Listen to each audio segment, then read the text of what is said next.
Maradona বলেছিলেন আমার জায়গা যে নিতে পারবে সে আর্জেন্টিনার সেরা খেলোয়াড় হতে পারবে।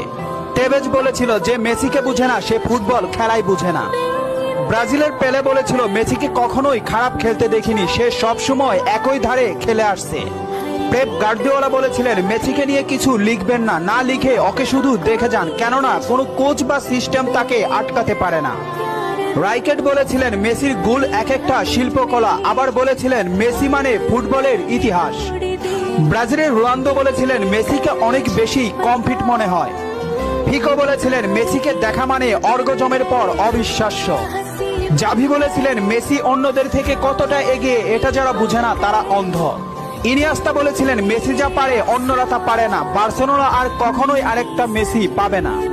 ব্রাজিলের রোনালদিনহো বলেছিলেন আমি একবার বিশ্ব সেরা হয়েছিলাম, কিন্তু তখনও বার্সার সেরা প্লেয়ার হতে পারিনি, কারণ তখন বার্সাতে ছিল মেসি। অরিফ বলেছিলেন মেসিকে দেখলে সব সময় সতর্ক থাকতে হয়। ইব্রাহিম মুভিজ বলেছিলেন মেসির বাঁ পায়ে যথেষ্ট, ডান পায়ের কোনো প্রয়োজনই নেই। খুলিদ বলেছিলেন মেসিকে দেখতে পাচ্ছি বলে আমরা ভাগ্যবান, কারণ মেসি ফুটবলের সৌন্দর্য। রোমারিও বলেছেন ও নিউটন আইনস্টাইনের মতো প্রতিনিয়ত